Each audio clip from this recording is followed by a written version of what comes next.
punctuation is so important, right? In our writing, in our sentence, it enables singers, amazing singers like Eddie, and those of us who stumble along, to know when to breathe, important for life and song. Punctuation is important. It gives us pause. It frames our sentences, our days, and indeed, the stream of our lives. Now, we all have different routines, or some of us might even call them rituals, that give us punctuation in our lives, right? What are some things you do every day that give your days punctuation? Meditation, coffee, amen. I missed one back here. Exercise, playing with dogs, getting up, going back to sleep, right? Now, recently in my life, some of the main punctuations have been the eating and bowel movements and sleep of my child, right? When we brought our child back from the hospital, we were literally sent back with a chart to write down, right, the eating and the sleeping and the feeding, because managing those very basic aspects of someone else's life were so overwhelming. And so we clung to that chart for the structure that it provided us, right? These punctuations, these routines create the structure of our days and our lives. And sometimes we really just do need a chart to make sure we're getting them all done, you know? The list people are like, yes, yes, exactly. Now, one of my reflections from these early hazy days of parenting are that so much focus on those very basic elemental aspects of life are so important for us adults too, right? Were so important for me to be prioritizing as I figure out this whole how to be a human and parent and how to also eat and sleep myself while caring for a new one. And I think so often as adults, when things aren't going well or when things are really going great, it's an important time to reflect and say, hey, what are those very basic things I know I need to be doing for me in my life? There might be different for each of us.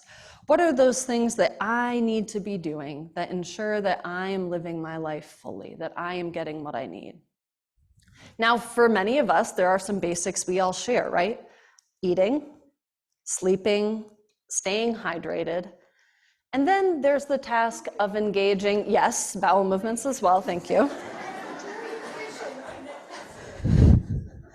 We got some geriatricians in the pews who feel strongly about this, yes. All of these basic things, which really can sometimes take up a fair amount of attention, right, in our lives. We know our bodies sometimes take a lot of attention to be working well. So how we are engaging and caring for our bodies, but also our minds and our spirits, is so important. How do we take the time to engage our bodies, minds, and spirits daily, weekly, and monthly? You all might have practices that you do. We already named some of them, right? From meditation to coffee to eating to playing with our dogs and going on walks. We have punctuations in our days and in our lives that help us to get pause and help us to have perspective and reflect.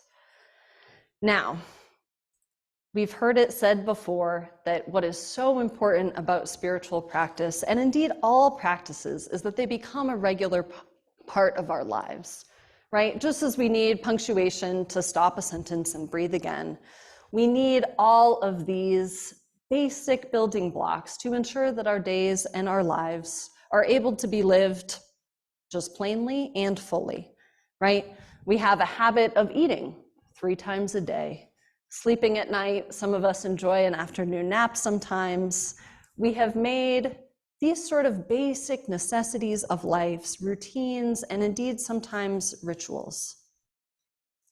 Now, many of us experienced during COVID, and I think probably a lot of people experienced during retirement, a time blur when everything got kind of fuzzy, right? Some of us who used to go to work were suddenly working from home, and time started to blend and get mushy. Did other people experience this? Yeah. Has this happened to you who are recently retired? Is this the thing that happens? Okay, yes, okay. I had a hunch. When our routines and the rituals of our days are interrupted or stop, time can start to feel like a blur, right? It can be easy for a day to go by and we can say, what did we do, right? And that is part of the reason why we create these routines and these rituals, so that our time is marked so that we have punctuation in our day to ensure that we are doing what we need to be doing, that our bodies, our minds, and our spirits are being fed. Now, most people will tell you, and I will tell you as well, that the best way to ensure that these things happen is to have something become a habit, right? Meditate every morning, read every night before you go to bed. These are the easiest ways to just have something be a habitual ritual. It takes 2 months of doing something for something to become a habit that we just feel naturally inclined to do. It takes a lot shorter than that to break a habit and be like, oh, I don't need to do that anymore. Now, I can say it is best if you meditate every morning at 7 o'clock and stay on your routine. And I also know, and especially know recently because my baby is indeed the boss of my life, that there is no real such thing as a regular routine, right? And so many forces in life can sweep us away from our intentions of any sort of routines or rituals that we have. And so I invite us to think about the very basic things that we do every day. Perhaps our commute, perhaps our morning cup of coffee, perhaps brushing our teeth, and even indeed breathing, walking or rolling, moving. Those things that we have to do every day, how can we have intention when doing them so that they too can become a spiritual practice? A time when we pause, when we connect with ourselves, when we connect with all that surrounds us, and just have a moment of peace and of breath. Now, what is the difference between just playing with our dog or gardening and having those be a spiritual practice for us? It is the intention with which we do them and to what we give our attention to when we are engaging in these practices, right? For some of us, this might mean that we have a prayer with our morning coffee or while brushing our teeth. I know some people who are very good at balance who will strike a pose while they're brushing their teeth.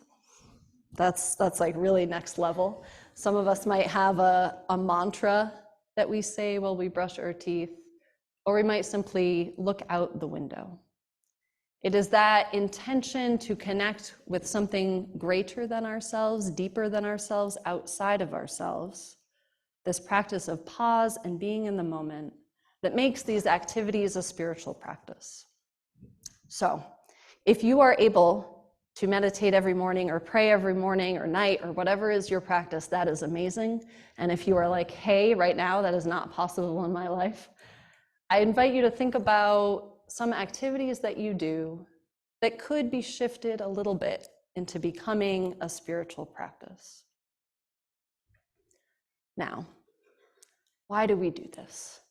We do this because we also know that the routines and the regularity of our life can sweep us into feeling a little more like robots and a little less like humans sometimes, right? We can so easily put ourselves on autopilot or cruise control and lose touch with what it means to be human amidst the hustle and the bustle.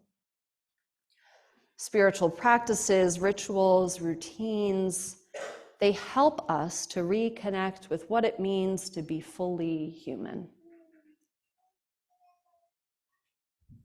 This, to me, is what Barbara Kingsolver was talking about in her quote. In my own worst seasons, I've come back from the colorless world of despair by forcing myself to look hard for a long time at a single glorious thing.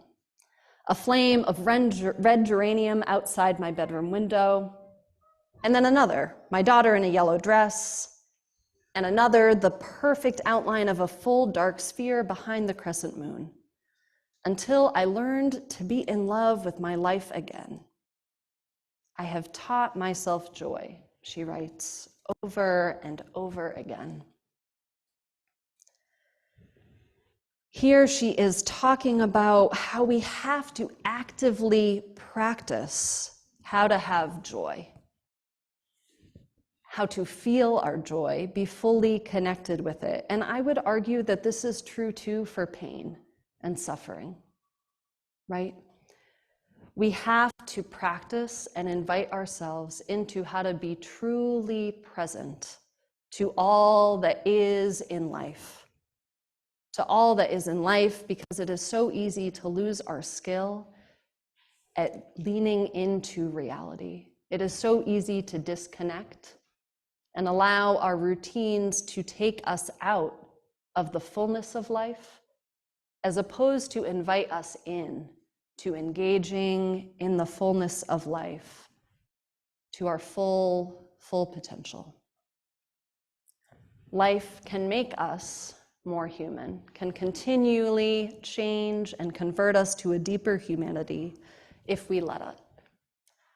And sometimes these practices of noticing joy and beauty, and noticing too suffering and pain, help us to have perspective, to be fully attuned, right?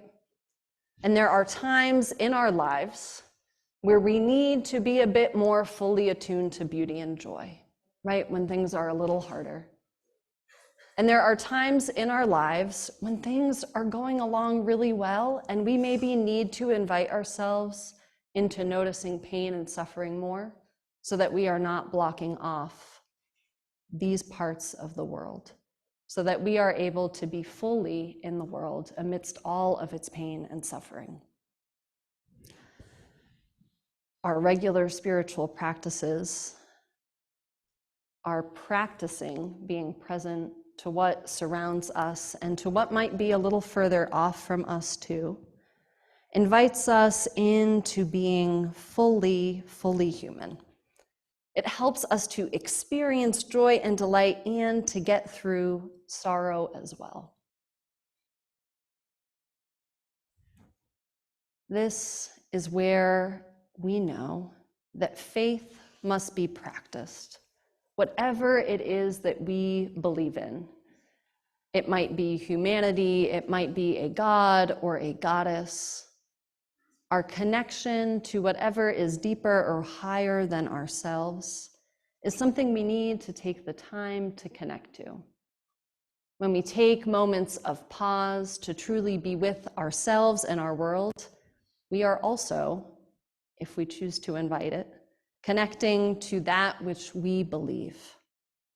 And we have to do that work of practicing, of making that relationship. For it, like all relationships, of course, takes time and attention. Our relationship with that with which we believe. There is a quote that says, "Do not miss the forest for the trees," right? Taking these punctuations, moments of pause or perhaps prayer, allows us to both see the whole, but also to see the singular, right? Because we don't want to miss one miraculous tree when we are amidst a forest as well. One of the most powerful and beautiful experiences I've had as a new parent is taking my baby outside, which is necessary whenever she's particularly fussy, because she loves looking up at the trees. She'll walk out and just get this look of like, total awe. Like, is this the most amazing thing I've seen? The sun coming through the leaves. And it has invited me as well to look up and say, yes, that is in fact the most amazing thing. In that moment, I connect with my own concept of the divine that is within all of us and within the exchange between us, right? The beauty, the joy, and witnessing it in others helps to remind me of my own faith, helps me to take a moment to pause and to witness the beauty that is around us, amidst pain, amidst suffering, amidst crying and wailing that occasionally sounds like it will not end. Now, why do we talk about this now? We talk about this now, not just because I've had a baby and my life is being ruled by someone else's bowel movements, but also because we are at the start of a new church year, right? Start of a new church year, start of a new school year for many children and families. And this is a good time for us to pause and to say, how are my days going, right? What might I want to shift so that I can be living more fully? These are good questions to return to at the start of all years and also in any kind of transition or in grief as well. So I invite you to perhaps ask yourself these questions in other times of transition that you experience.